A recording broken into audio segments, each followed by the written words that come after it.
You're listening to Here to Chew Bubblegum, recorded from a secret location in the city that moves mountains.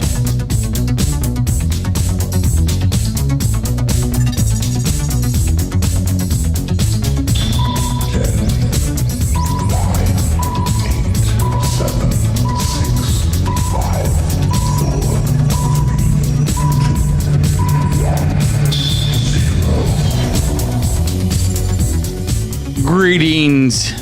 I have come here to chew bubblegum and kick, and I'm all out of bubblegum. Yes, you can go ahead now, Simon. How's everybody doing tonight, man? Man, you're not following the format. It says Simon says hello. Well, Simon says what's up. There you go. There you go. Welcome in to Here to Chew Bubblegum on the radio. I am Goose. You heard from DirtyDan and the newest member. You may know him as Seth Ambergy. On this show, he's known as Simon because I called you several different things last week. And we actually had people email in, and they were talking about Simon. So I think you're stuck with Simon. Well, man, the people have spoken. Hopefully that's okay. That's right. You're going to have to come up with some nice little catch. It seems like Simon says that's kind of a good one. You know, do you know what you're going to say on the outro this week? Simon says, have a great night, and I don't know. Sleep tight, don't let the bed bugs bite. Simon says, have a good night, sleep tight, don't let the bed bugs bite.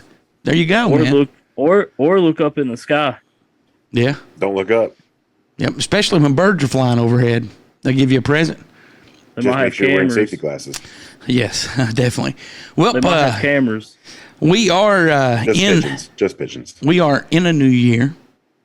This is the We were last second week, show. That's what I was getting ready to say. This is the second show of the new year. How's your guys' first full week of the new year going? Or I guess we're kind of wrapping it up now at the first full week. How's it been so far? Simon, we'll start with you. Terrible. Why? Well, my dad's been in the hospital and Right. stuff. Well, man. yeah. Well, yeah, but he is doing better, correct? Yes, sir. Good. I am glad. DirtyDan, what about you? I've already stuck my foot in my mouth with Simon. So, I mean, started out the new year with a tornado at work and the house. That was cool. It started over our house. And then the week was kind of, nothing special. And then turns out I'm getting promoted at work now. So well, congratulations. It's wrapping up good. Congratulations to you. Thank you. You are very I'm welcome. going to be the king meat holder now. I got to get bigger knee pads. Well, hey, there you go. Everything is going great at the barbecue pit. We actually, we're going to have some listener email. Now, 3 of these emails you may have heard on episode 61 of the podcast show because these were really good and I wanted to share them again. And then the last 3 are new emails. I'm going to start out this week, if that's all right with you guys. If it's not, I'm still going to start out. The first email is from Mothership. She says, Goose. Yes. Take it away. All right. Thanks, man. Definitely appreciate that. The first email is from Mothership. She says, Happy New Year to all of our Star family. With the start of my new year, with this beautiful message to you, I truly appreciate having this show, the hosts, listeners, and everyone here on Mother Earth. You have opened many doors for me to get to be with my people who are like-minded and share the same passion for disclosure and the truth to be told.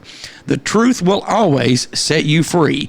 And to say that has a lot of meaning behind it. So this year, I will push my limits and make a breakthrough for the recognition of Here to Chew Bubblegum it so rightly deserves. My goal is to make more people aware and have the listening audience grow. I am going to do more research on time travel. So if anyone wants to embark on this journey, please get with us and help get this started by supporting Goose, Rebecca, DirtyDan, Simon, and start by spreading the word. Roswell, my Star family, I hope that the new year brings many blessings. Again, that was from Mothership. Thank you very much, Mothership, for that email. We definitely appreciate that, and thank you.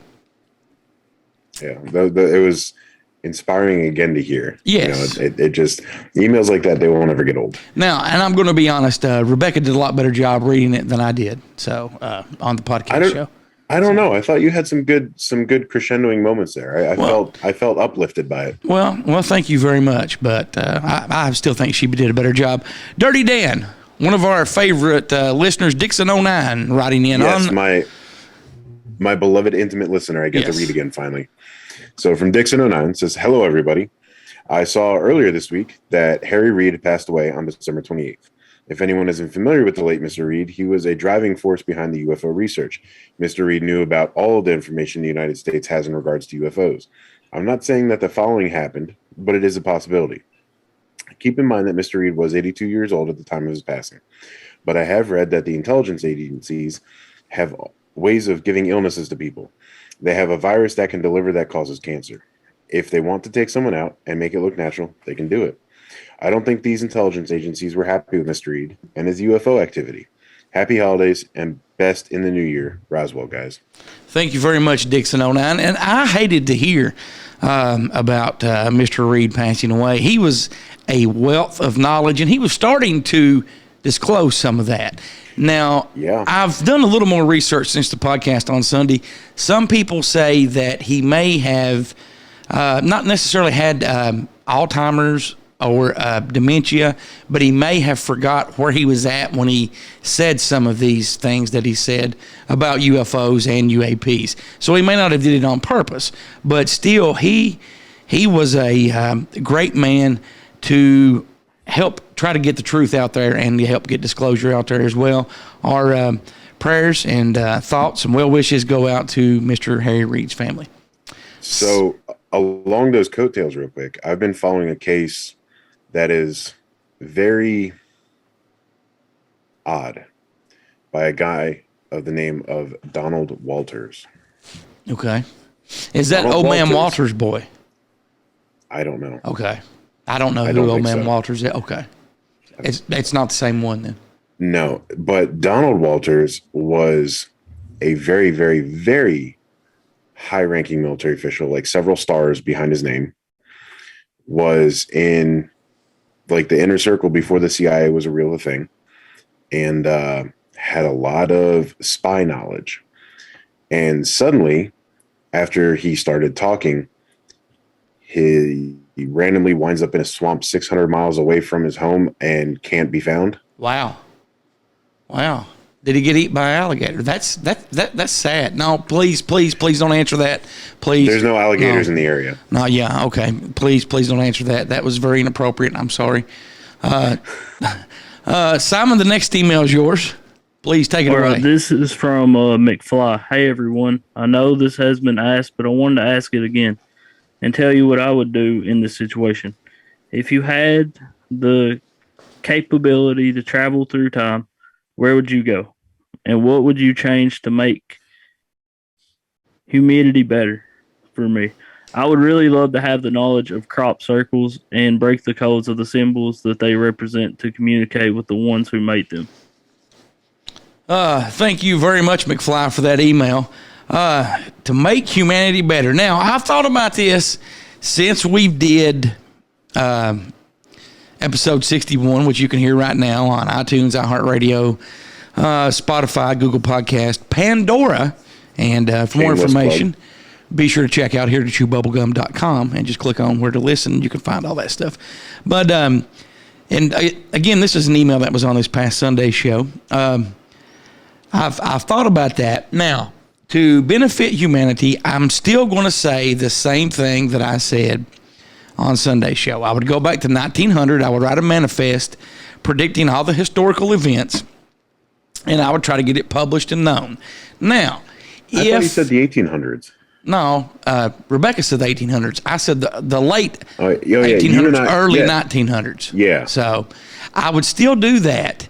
Now, would it change anything? Probably not, because if it was meant to happen, it's definitely going to happen. But I would still try. Now, one selfish thing that I would try to observe for myself would be Roswell. I would want to know what really happened at Roswell. I mean, I would go to that farmer's ranch instead, where no one would know you're even there. Exactly.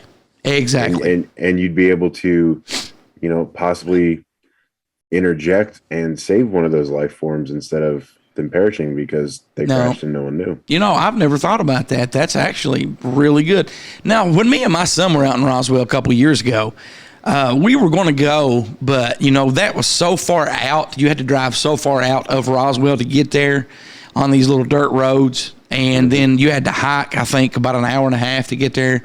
And it was so hot, and we were so tired that day we were going to go. I'm like, we'll just look at stuff like that on the internet. I mean, there's nothing there but a plaque. I mean, because we did research it a lot, and I even looked at, how you can go to on your iPhone and you can find somebody's location and so forth.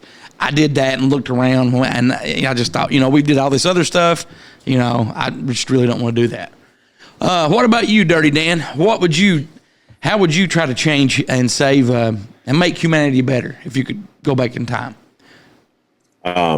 So I'm still keeping part of my answer from the podcast, which was the selfish one, just because of my ties and whatnot in the automotive industry. I'd want to go back and see the production, the startup, the assembly line with Henry Ford. Right. That is just it was a revolutionary idea and design. It changed us clearly for the better. And I would love to just see that, not even be a part of it, just see it. Right. I'd be fulfilled just seeing it. But along your lines, I would go to that farm and try and save one of them, and almost like the movie Paul. Yes. Just get an RV and drive around with an alien. Oh, there you go. Now, see, you've been hanging out with me too long if we're starting to think alike, and we would do. You and I have been on that path for a while, buddy. We have, man. I'm just trying to say that I feel sorry for you. Simon, what would you do? What event, if you could change, or if you could change a series of events to make humanity better, what would you do? And then what's one thing, and you can be selfish, that you would like to see and witness for yourself? If I could, the bridge collapsed in Point Pleasant. That's a good one. Do you realize he's talking about the Mothman, Dirty Dan, when the Mothman was seen on the bridge? Gotcha. Yes. We've not really talked about Mothman a whole lot, so I was just, and I pretty much knew you would know what it was, but I was just making sure. Now, Simon, what is one thing that you would just want to witness yourself firsthand? Seeing Michael Jordan play basketball. That's a good one. Because we all know his baseball career was terrible. Oh. What year would you go back to, Simon, to watch him? The 72 and 10 team. I believe that was 1996. Now, that is a very good place to go. But if you could actually go back when he played college and befriend him, get some free Jordans. Oh, there you go. You get a lot more free Jordans. You get free underwear and everything because he's in underwear commercials too. He's like 250 pounds now. Have you seen the latest picture of him? No, I've not. He swelled up like a daggone balloon. Well, hey, when you don't get active, sometimes it happens. I've not hit the gym, and at the end of this week will be like 3 weeks. But my body needs to recover because I hit it for like 12 months straight without a break, and 5-6 days a week. The next email. Yes, go ahead. You're supposed to actually go in the gym and work out and not just hit it. It doesn't help when you hit it. That's why you need recovery. Well, they have the best vending machines, though. I love going to the gym. The next email comes from Reed. It says, "Hello, here to chew bubblegum. Goose, you said that you would have an interview with someone who had inside information on the Paintsville train versus UFO incident. I can't remember what show you mentioned that on, but when will that be on the show, Roswell?" Yes, I did, and I contacted the guy last Friday. He's a little bit under the weather. We're going to have that very soon. Again, I'm referring to him as Pete. Dirty Dan is referring to him as Pistol Pete. He does not want his real name given out, and he also wants his voice disguised, which is fine. His credentials, background, all that stuff checks out, and I do believe what he has told me. And I'm looking forward to getting that interview out, and I know you are too, Dirty Dan. Well, and not just the information checking out, but I have secondhand or third party unrelated knowledge of inside that company as well that told me the same thing the day that you decided to tell me. Yeah, that backs up what he said. Yeah, definitely. Oh, Dirty Dan, the next one is yours. Yes, sir. We have Newbie writing in. Says, I'm sure that you probably know what I'm about to share, but my name is RJ, and you can refer to me as Newbie. I started listening to your show a few weeks ago. Your show brought me into researching Bob Lazar. According to Lazar, the so-called UFOs were not built by humans. The cabins inside of the craft were extremely small, and only a child could fit into them. Lazar claims that these flying saucers were built and piloted by extraterrestrial beings. Mysteriously, it seems as though if the UFOs were made out of one single piece, they did not have a welding point and were made from material unknown to Earth, in addition to element 115. What's your thoughts on Bob Lazar and his claims? Well, like we said on the podcast show, he mentioned element 115 2 decades before. Yeah, it was over 2 decades before it was actually added to the element table as element 115, and it did scientifically known. Yes, and it did exactly what Bob Lazar said it would do in 1988, 89. Right. So, and I kind of lie with Perkins on what he said, and some of the stuff it's a little hard to believe. It's a little far fetched, and unfortunately, there's no photographic evidence from him on this. But as I made the point of, it's a trauma bond. Yes, it is. I am firmly believe that what he has said is 110,000% accurate because it's an event he's never going to forget. And when you have a trauma bond, it's a like photographic memory, momentary photographic memory. You don't forget it, and it's never altered. It's never wavered. It's been consistent. I gotta say, it's not a claim; it's fact. Yeah, definitely. I think Bob Lazar is 100% truthful because number one, and I've said this before, and you go back and listen to old podcast shows. I've said this: he never wanted financial gain. He never got financial gain. That was not the reason that he did that. And he never sought after it. No, he did not. And through all their trying to discredit him and saying that he did not work there, he did not go to college there, he has proof that he did from a old phone log when he worked at Area 51, like a phone directory. He also had a name badge, and I think he had a yearbook or something to that effect, or maybe it was a class photo or something from the college that he went to. Plus, everything that he said, hits the element 115, hits there.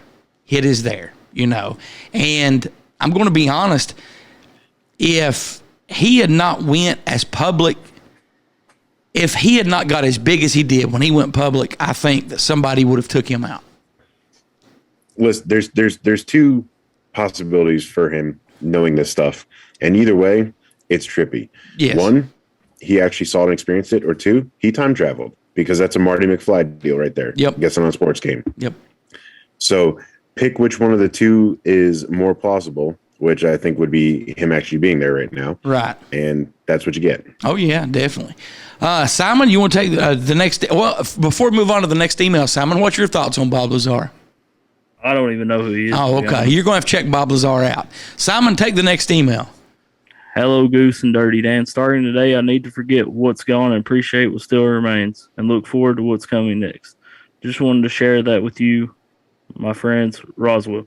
And that's from Reed. And yes, and that email was from Reed. This one was from Reed for the radio show.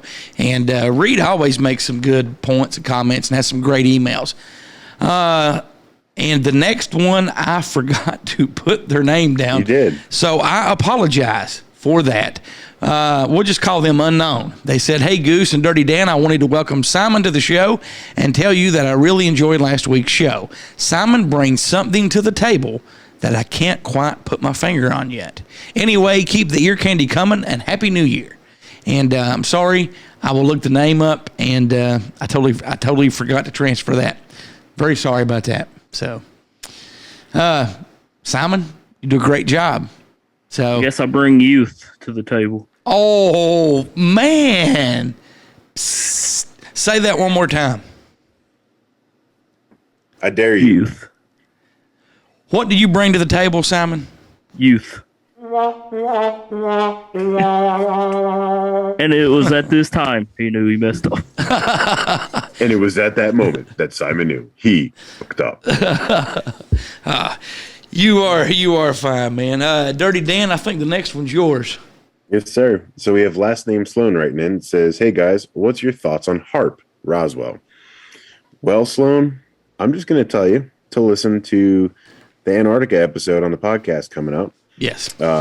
Because it's going to be talked about quite a bit.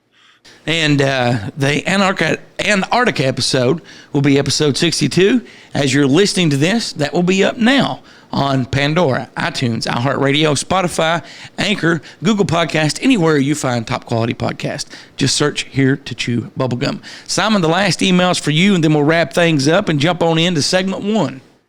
This is from a loyal fan. Welcome to Here to Chew Bubblegum on the radio, Simon. Great job last week. Look forward to hearing more from you. I definitely appreciate that email. Thank you. And great emails this week. Please keep those coming in. Remember, you can always call, text, or leave a voicemail that we will play on the show. Please keep it clean to play it here on the radio. You can do that by simply calling 606-373-3396. Again, that's 606-373-3396. And before I turn it over to Dirty Dan to tell you how to email, Simon will have an email coming very soon. And I'm glad that I waited, and I did not procrastinate. I was just busy. But you were going to have that this week. You will have that next week. And it will actually be Simon at HereToChewBubblegum.com. Dirty Dan, how can they email us? Well, as you just heard, you can email the newbie, Simon at HereToChewBubblegum.com. Not yet, because it's not active yet. Okay. In a week, you can email Simon at HereToChewBubblegum.com. Good job. Or you can email Goose at HereToChewBubblegum.com, DirtyDan at HereToChewBubblegum.com, Rebecca at HereToChewBubblegum.com. And you can always email into the show, Ned or Elliot at HereToChewBubblegum at Yahoo.com. That is correct. We're going to jump into segment 1. And Dirty Dan, we'll start out with you for segment 1. All right. Well, I have a story that came out today, January 4th of 2022, titled Top NASA Official Touts the Plan to Transform Mars into a Habitable Planet. You know, I actually saved that one today, and I was going to talk about that later. But you are fine. Please read away because I have not researched it yet. Take it away, Dirty Dan. Jim Green, one of NASA's top scientists, has retired after more than 40 years at the agency. But on his way out, he has said that humans can transform Mars into a habitable planet. Green joined NASA in 1980, and over the last 40 years, Green has served as the director of NASA's Planetary Science Division, and in the last 3 years, as the agency's chief scientist. During Green's time at NASA, he has molded the agency's scientific division while also contributing to numerous scientific papers across various topics. Last Sunday, Green had departed the agency, but before the chief scientist left, he answered some burning questions by the New York Times. The publication had asked Green if he still thinks humans can transform Mars into a habitable planet and referenced Green's past suggestion of constructing a giant magnetic shield that would be positioned between Mars and the sun. This magnetic shield would essentially be a sunblock that would allow Mars to retain more of its atmosphere, allowing the plane to keep in more heat and warm its cold climate. Below is Green's response. Yeah, it's doable. Stop the stripping, and the pressure is going to increase. Mars is going to start terraforming itself. That's what we want. The planet to participate in this any way it can. When the pressure goes up, the temperature goes up. The first level of terraforming is at 60 millibars, a factor of 10 from where we are now. That's called the Armstrong limit, where your blood doesn't boil if you walked out on the surface. If you didn't need a spacesuit, you could have much more flexibility and mobility.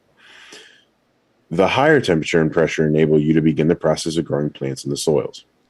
There are several scenarios on how to do the magnetic shield. I'm trying to get a paper out I've been working on for about 2 years now. It's not going to be well received. The planetary community does not like the idea of terraforming anything, but I think we can change Venus too, with a physical shield that reflects light. We create a shield, and the whole temperature starts going down. So, how many years did he say it would be habitable? 40? No, that was Elon. He didn't say a time. Elon Musk has been the only one, and that's 50. Okay. So 50. I may be able to see that because, by the time I get 90, medicine and stuff will be advanced, so we may have people living to 200 years old. Elon said 50 years till we're living on it. Mm-hmm. He said by 2035, we'll be visiting it. Mm-hmm. There you go. Simon, do you have a story for us that you want to share real quick, or do you want to hold on to it to segment 2? Oh man, I'll hold on for segment 2. Okay. It's going to be a MUFON report. Okay. Oh, sounds great to me. Before we go to break, I want to mention really quick that December ended on a crappy note. On December 31st, Betty White, age 99, passed away. And, I always liked her on the Golden Girls. That's where I really remember her from, was the Golden Girls. Thank you for being a Yes. friend. And then the movie Placid Lake, I thought she did really good in that. And then the Hard Rain movie with Christian Slater. She was the old lady that kept nagging her husband, and they were in the boat. And she's like, "What are you doing?" He's like, "I'm turning this around." And she's like, why? You'll kill us. He's like, "That's fine with me." And then he said some other stuff we can't say on the radio. But, our thoughts and prayers goes out to Betty White's family. Age 99, really, and I said this on the podcast show, she lived through 24 leap years, so she was officially over 100 years old. One last thing I want to mention before we go to break is I'm sure everybody made some New Year's resolutions, correct? Nope. Okay. Simon, I don't want you to share yours because I saw you shaking your head, yeah. And I'm just going to go ahead and say it. Simon's got a bad habit of eating crayons, and we've tried to get him to quit doing that. So Simon's New Year's resolution is he's going to stop eating crayons. But anyway, if you're one of those people that want to lose weight in the new year, and this is just an amazing website I found. I mean, I have fell in love with this website. Be sure to check out eatthismuch.com. That's eat, E-A-T, this, T-I-H-S, much, M-U-C-H.com, eatthismuch.com. You can go there for free, and you can personalize it makes grocery list, plans. They have an app. Meals. Yes, they actually have an app as well. But you can set your diet, like if you just want to eat anything, you can set it for that. If you want a vegan or the keto or the Mediterranean, this is all free. Be sure to check that out and create your meal plan. EatThisMuch.com. Now, we are going to take a short break. And when we come back, Simon is going to have a story for us. And I'm going to be talking about some stuff as well. You're listening to Here to Chew Bubblegum. We'll be back in just a moment.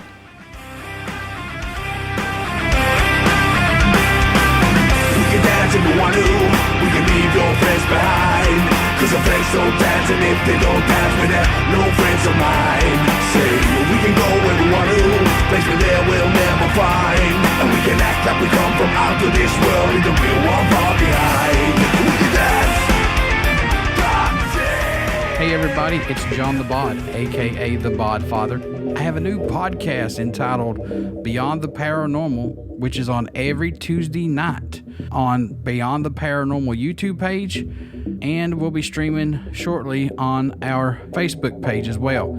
If you want some information on the paranormal and cryptids such as UFOs, Bigfoot, Dogman, come and check out Beyond the Paranormal every Tuesday on Beyond the Paranormal podcast YouTube site, and also soon on our Facebook page. Keep checking back, folks. We're going to have a lot of great guests, a lot of great information. Have a good one. Are you a horror movie fan? Yeah, I dig horror movies. Are you searching for a great internet horror talk radio show to listen to? Why, sure, that sounds quite spiffy. Then you need to tune into deadpit.com. It's the original horror talk radio show. Dead Pit is a show by the fans and for the fans. Uncensored and unbiased opinions are the goal of the show, giving fans honest reviews on new films and vintage classics of the horror genre. Make deadpit.com your #1 horror station destination. Take a lighter look into the darker side of the world. Join Elliot, Gertie, and Beagle as they jump into the dark abyss of hauntings, fables, UFOs, and beyond. The Spooky Family Podcast. You can find them where you listen to quality podcasts.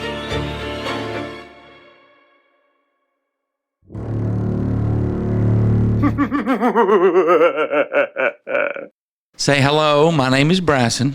Hello, my name is Bryson. Dawson. And I'm here to chew bubblegum. Hello, I'm here to eat pancakes with my pops. Welcome to the mysterious Appalachian Mountains with Seth and David. How are you doing tonight, David? I'm doing awesome, Seth. Glad to be back.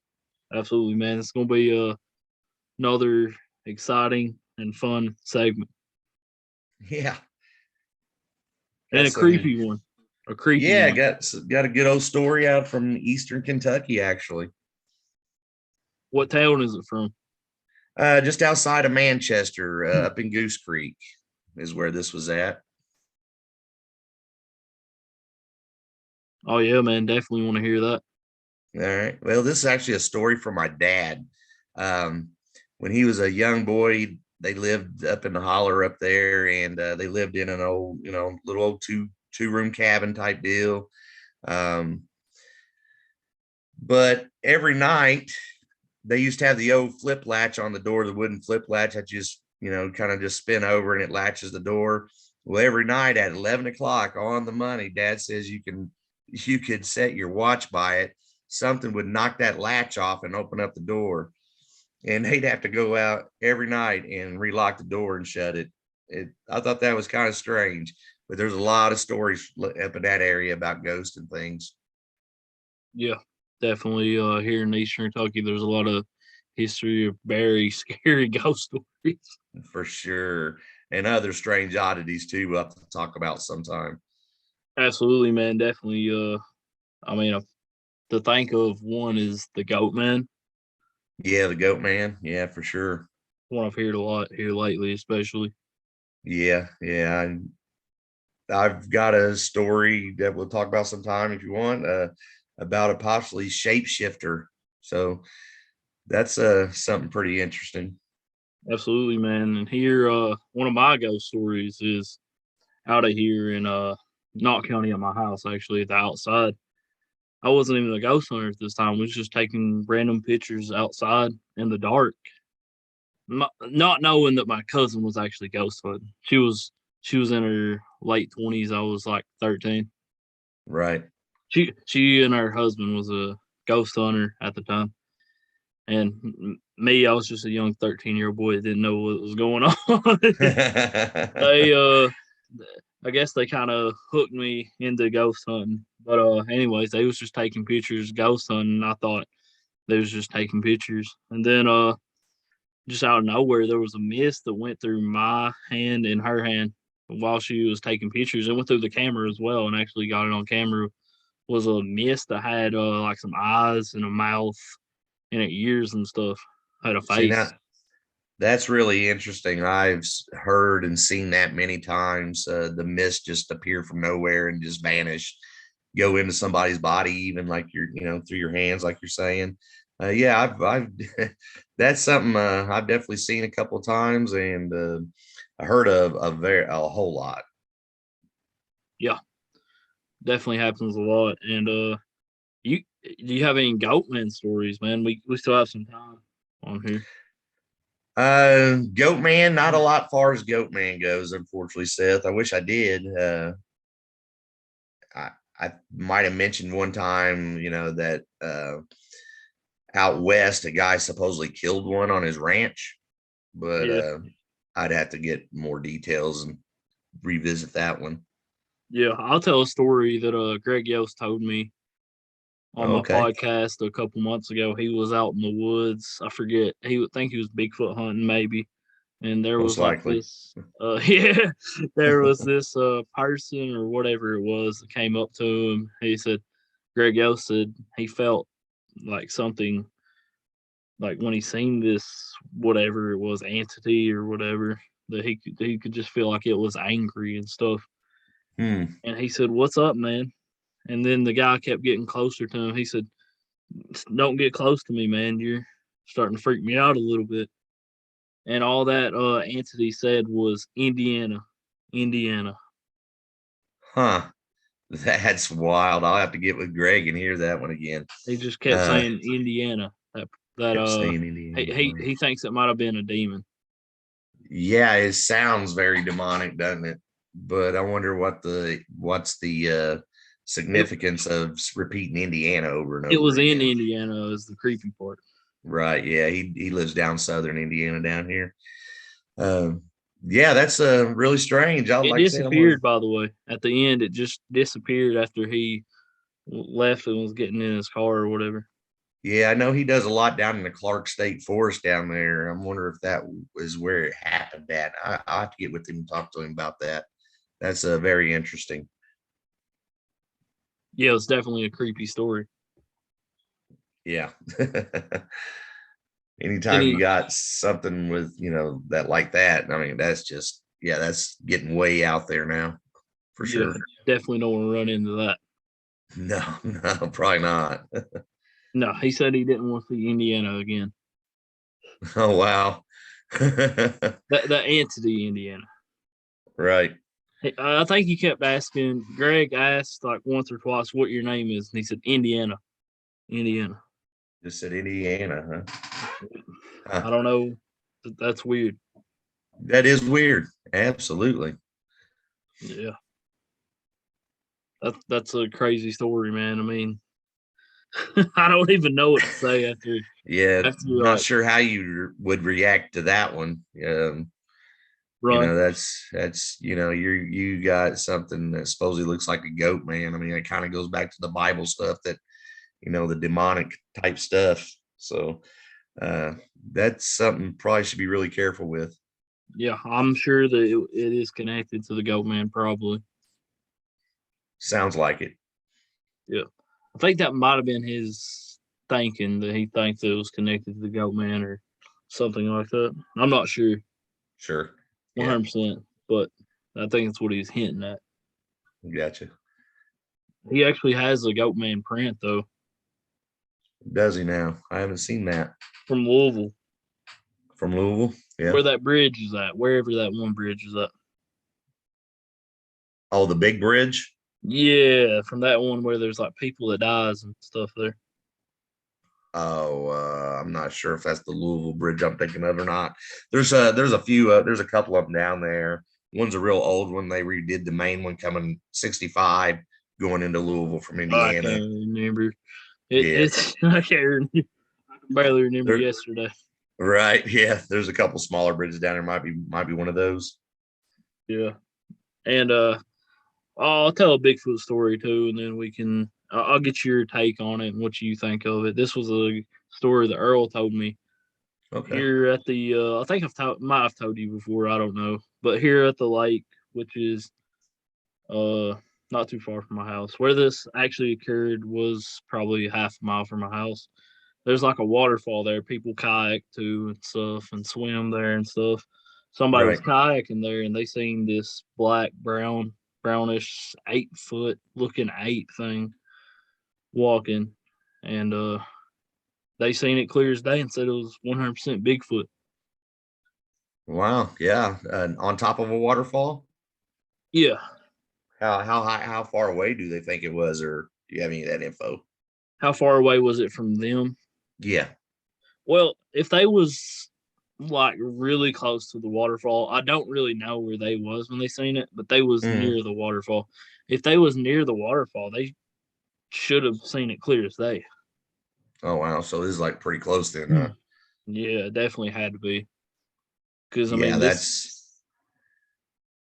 well, you don't get much other than what we call Bigfoot and Sasquatch running around that's 8 foot tall and hairy, So, and there are a lot of reports down in eastern Kentucky.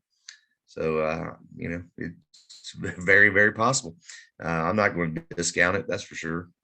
Yeah. And in this area, the creepy thing, well, not really creepy thing is, but what supports Don Neal's, what he expects, what he says and stuff about Bigfoot always being where deer is, that this is actually a place where people deer hunt and stuff on government land.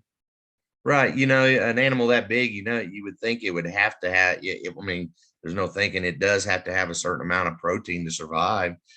So big game, I'd say, is absolutely where their food source is. But I don't think they just stick with meat protein. I think they do forage for berries and nuts and things like that.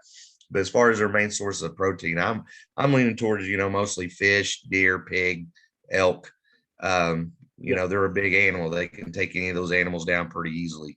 There's big fish in this area too. Big carp, big catfish, small bluegill, big bass. That'd be a meal in the evening.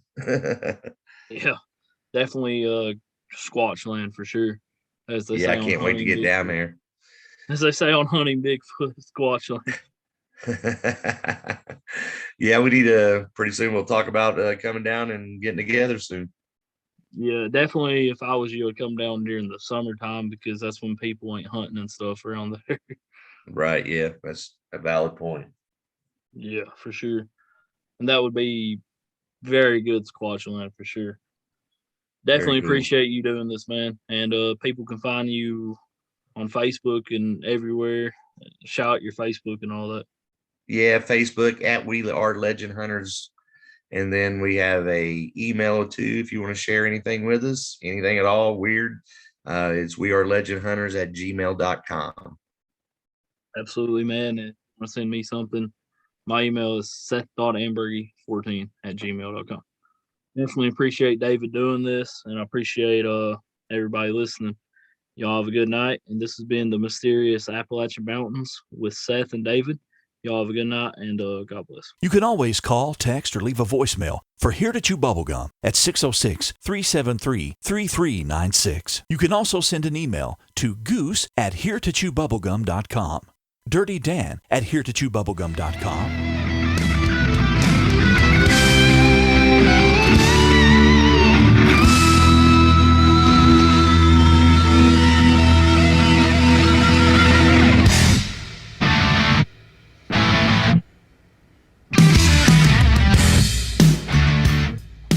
And welcome back to Here to Chew Bubblegum. I am Goose, Dirty Dan, and Simon. We are putting the show on for you this week. Simon, we are going to start out with you in segment 2, so take it away.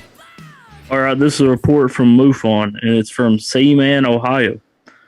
I was sitting on my back porch sending my wife a text when I looked up and seen a silver perfect triangle, large and beautiful. Lights around the bottom. I was so excited that I dropped my phone. And insect repellent when I jumped out of my chair. This triangle continued at a steady, quick pace to the east. This object, just as high as a commercial jet liner, would fly, but much larger. The edge lines of this craft were perfect triangle shaped.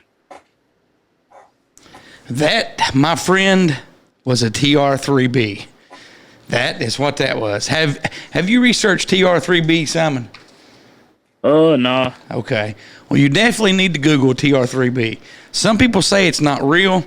It is. You can find pictures of it. You can find a patent through the U.S. Patent Office where it is owned by the Navy and so forth. I'm going to mention something real quick since you mentioned that in Ohio.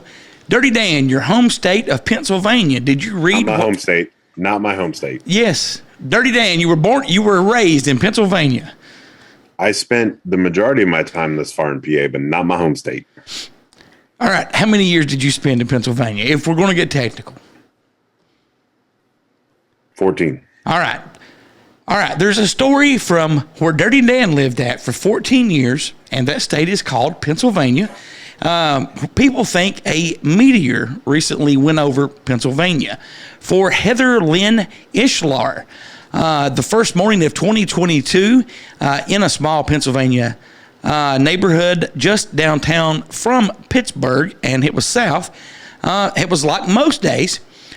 She was laying on the bed, scrolling through her phone on social media, and then she heard a loud crash that reminded her of fireworks.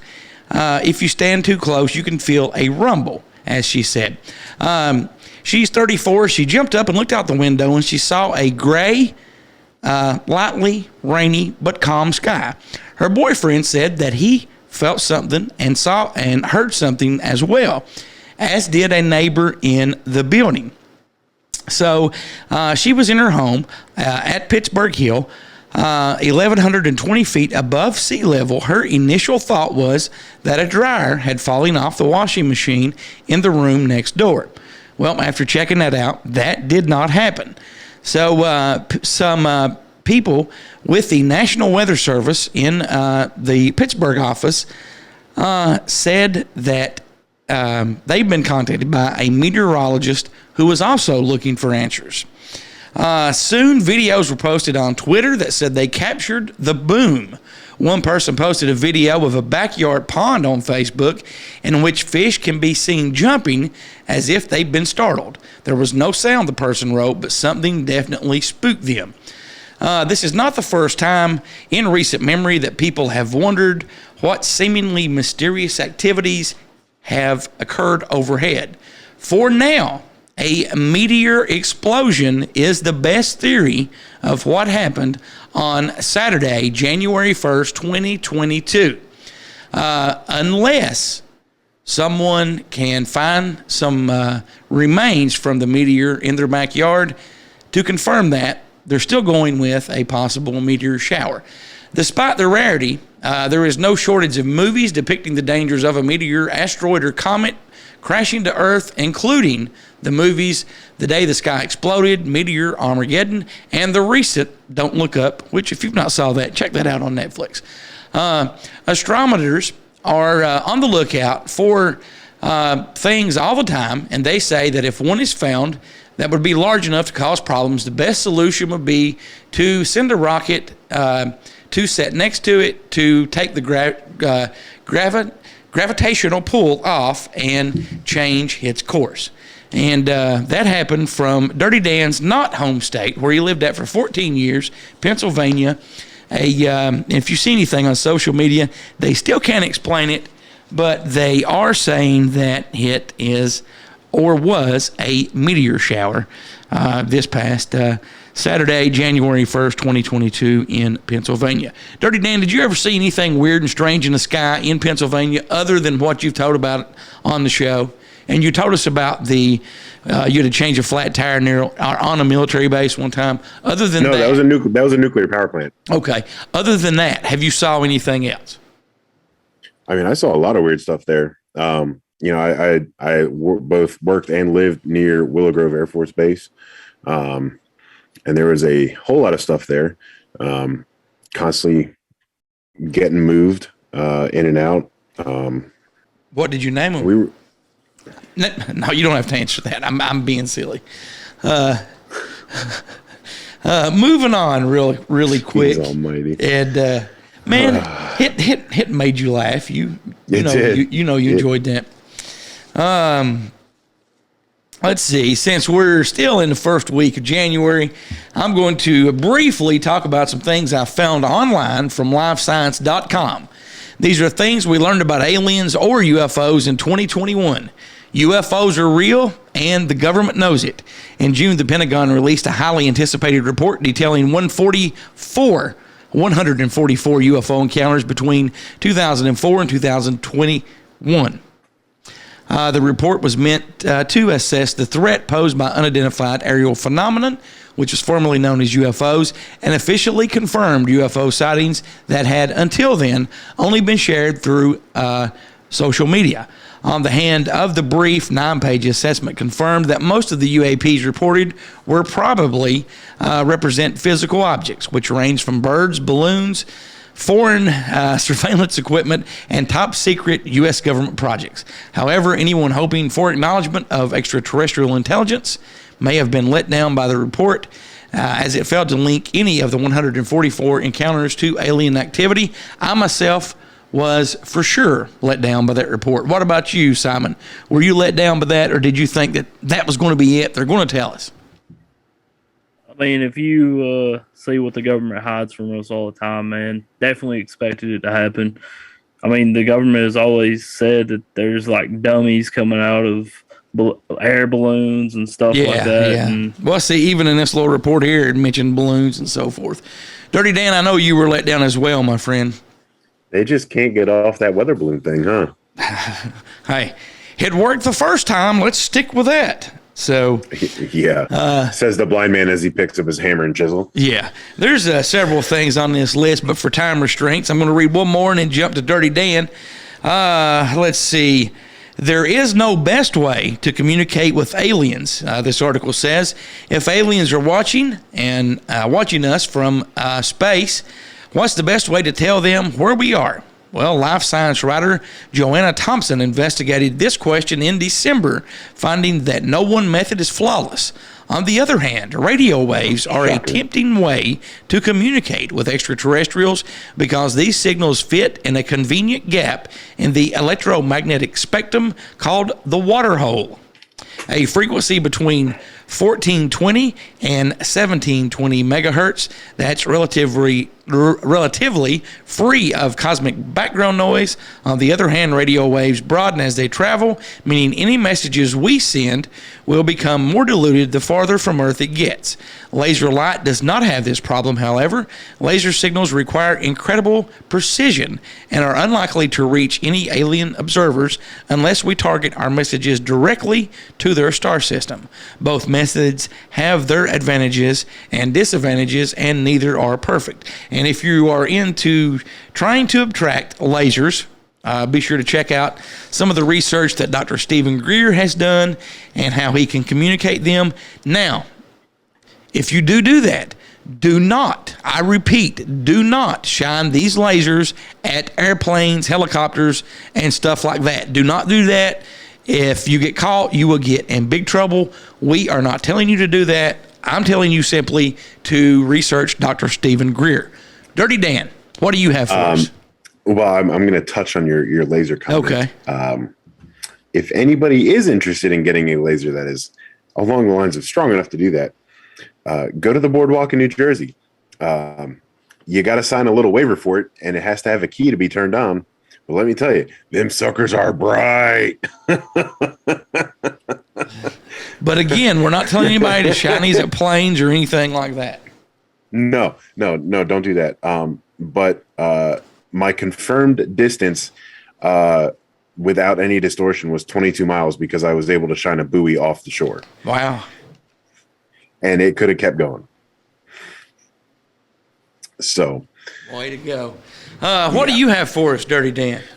Oh, speaking of stars and whatnot up there, I have another story titled, "All of These Tiny Dots Aren't Glittering Stars.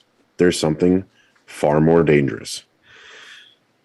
The above image, there's a picture in the article that says, the above image isn't of the typical night sky you see when you walk out in your backyard. It's actually an image that showcases thousands, and I mean thousands, of active supermassive black holes devouring all the material that comes close to them. Astronomers have created the most detailed map of black holes at low radio frequencies, which is a result of years of hard work processing incredibly difficult data. The data was captured by the LOW frequency array, or LOFAR, that's located in Europe, and it consists of an interferometric network of around 20,000 radio antennas that are positioned across 52 locations around all of Europe. The image only covers 4% of the northern sky and is the first of the network's plan to image the entire northern sky in ultra-low frequencies. If you have any more interest in reading more about that, you can go to sciencealert.com and type in the tiny dots, and it'll pop up a 39,000 page long article. It's really not that long. But it gets a little more in-depth about it, the LOFAR and its hurdles that it's had to overcome, and ultra-low frequency radio waves and all that. So it's pretty cool. And they have roughly 300 hours into this map so far. Wow. That's with about 2,500 more to come. What do you have for us? Well, I don't really have a story, but there's something I actually want to talk about, is the Starlink satellites that everybody was thinking was UFOs and stuff. And I know Dirty Dan touched that a lot a couple weeks ago. And Dirty Dan, what is your thoughts on that, the Starlink satellites? Well, I'm excited and waiting for Starlink because it's from my boy Elon. And like I've told Goose, I'll follow that man to the Earth's end and any other planet. Okay. Wait. What is the grossest thing you can think of, Simon and Dirty Dan? If Elon Musk put it out, he would go buy it no matter what it is, or he would eat it. It makes no difference. All right, Dirty Dan, continue. Is that the question of the week? No. That was the comment from Goose. It's waterfowl season. Anyway, I am looking forward to that technology. I am planning on purchasing it when the satellites are over here. It's another 2 to 3 months estimated so far. But if anybody thought that a chain of perfectly timed in space satellites being launched into orbit was UFO, then I don't think they actually know what UFO or have any researched any UFO events are, because to my knowledge, there have not been any multiple ships like that in a perfect pattern just going on a planned trajectory path. Yeah, it's something weird in the sky. You don't normally see that stuff, but Elon's launched over 1,000 of those satellites so far, and I think he does it in groups of like 7 to 10 at a time. So stop wasting our internet space. I'm gonna do a review and see what people think about it and how they like it and so forth. And I'm definitely going to try it as well. So I'm definitely going to try it as well. If Teslas were practical for me, I would absolutely get one just so I could tinker and explore the technology. And that's my morbid curiosity as a mechanic. And like I said before on the podcast, I believe it was a podcast, maybe it was a radio show, I don't remember. Why I support Elon so much is because of his comment about the trucks coming out, that they're still going to made with the standard equipment so that it's not displacing us. Yeah, it'll have his technology in it, but he's not out to kill jobs and kill an industry. Right. He's out to make it better. Right.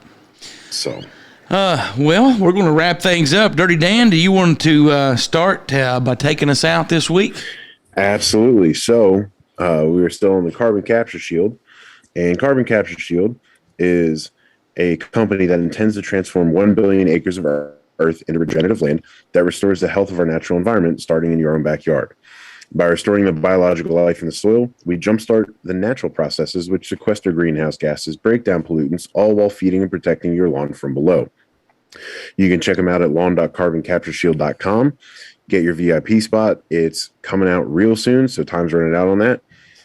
It will be cheaper than all those harmful chemical-ridden pesticides, fertilizers, and whatnot you buy in your local hardware store shelves. And there's actually a video out or a documentary out on it from an Argentinian farmer and watching his crop yield grow by 500%. Wow. Just by using that. So go check him out. Do your part. Make this planet a better place for us and all the generations to come. lawn.carboncaptureshield.com. Don't forget to go check out Till Valhalla Project. Spread the awareness, spread the word, spread the message. And go to YouTube, check out Adventures with Purpose and their website, adventureswithpurpose.com. Thank you very much. I want to thank Carlin for all the voiceover work, and to be sure to check out and support our friends that have their own shows. I'm talking about CK and Uncle Bill over at deadpet.com, Talk Junkie with Justin Perkins, Jordan and Brad of Down the Holler, Seth Embergy with Seth's Daily Podcast, Elliot, Gertie, and Beagle of SpookyFamilyPodcast.com, the Mountain Mysteries Podcast with our friend Chris Sloan. If you're a fan of Cronkite, he's now known as PT, the Paranormal Trucker. You can hear him, Snowman and Large Marge, over at Paranormal Trucker on YouTube. If you want to awaken more, be sure to check out Rebecca Short. Just search Rebecca Short on TikTok or Twitch, or go to the Here to Chew Bubblegum page and follow links and so forth to find her. Don't forget about the newest kid on the block. I'm talking about my friend and host of Beyond the Paranormal Podcast, my buddy John Marshall. You can hear Beyond the Paranormal Podcast every Tuesday night at 8 p.m. It's available on Twitch, YouTube, and their Facebook page. Again, that's Beyond the Paranormal Podcast with John Marshall. That'll do it for this week. We'll see you next week, and until then, so long for now. Maybe I'm not leaving. Maybe I'm just going home. See you later, alligator. In a while, crocodile. I like that. See you next week, everyone.